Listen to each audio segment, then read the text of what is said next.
What's up, comic book fans? It's the Emerald Enthusiast back with another action figure review.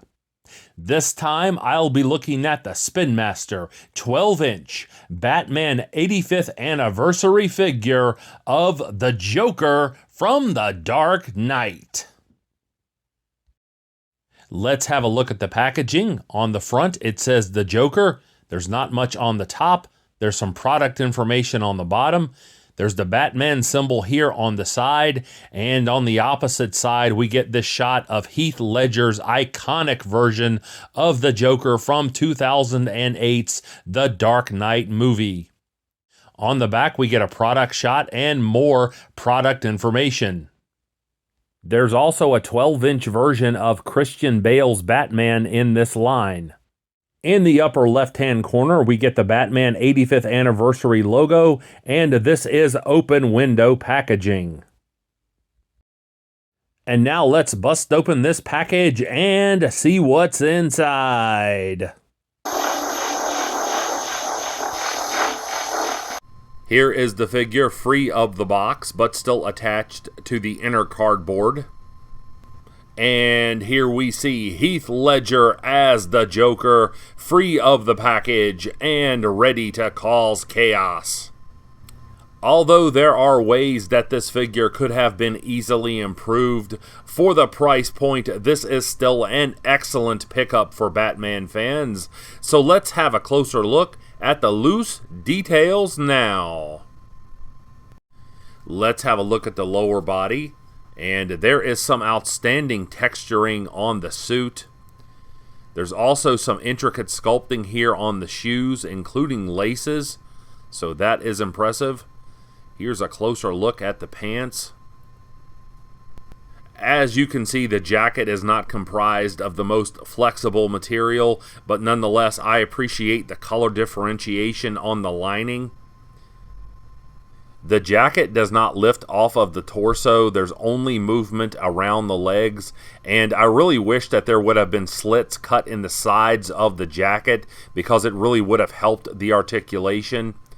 But I do appreciate the sculpted pockets and buttons on the jacket. Here's a closer look at the torso, and it's a mixed bag. It's the proper size for screen accuracy, but there is definitely some color missing on the shirt and the tie. But again, I do appreciate all of these wrinkles that have been sculpted into the jacket. It gives it an element of realism, and that's not always the case with figures at this price point. But I really wish that the tie would have been painted. I think that would have made a considerable difference. Here's a closer look at the arms, and these are extremely well done for this type of figure. You can see all of the wrinkles here. The hands rotate. They've been sculpted very well. I appreciate the texture here. These are a proper representation of suit jacket sleeves sculpted in plastic, so I'm very impressed with Spin Master's work in this area.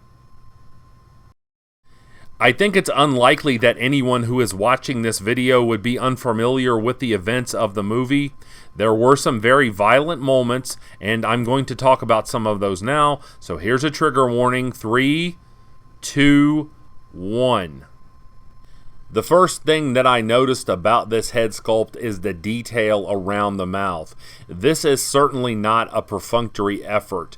There is sculpting to convey the idea that someone has taken a knife and cut both sides of his mouth.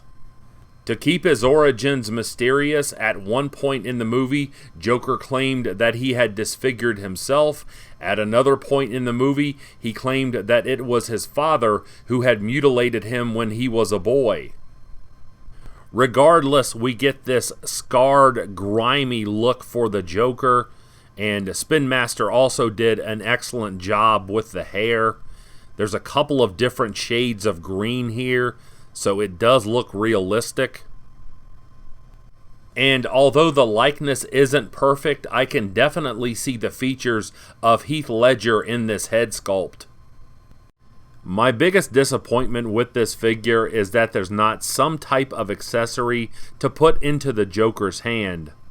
A pencil would have been nice to commemorate the scene where he did the disappearing pencil trick by driving the pencil through the eye of one of Gamble's henchmen.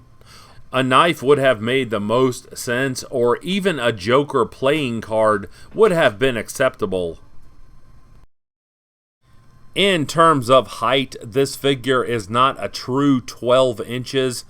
As I measure him out here, he stands at about 11 1/4 inches tall. As you probably expect by this point, the articulation is fairly limited. He does have these hinges at the knees, and that will allow you to get the figure into a running pose. Unfortunately, there's not much of a spread due to the jacket. If you move the legs forward, you can get them to spread a little more. But be careful, you don't want to do damage to the jacket. I thought that this cut might signify waist rotation, but that is not the case.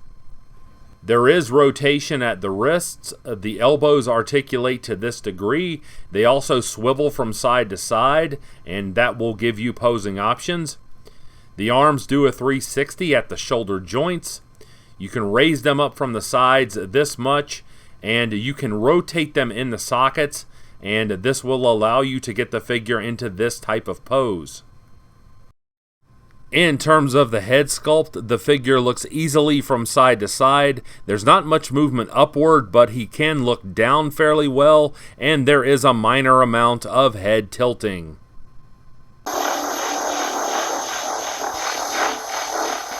Like and subscribe if you enjoyed this review, and please tell all of your friends about this channel. I would certainly appreciate it.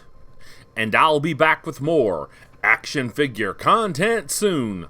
But until we meet again, this has been the Emerald Enthusiast, and thanks for watching.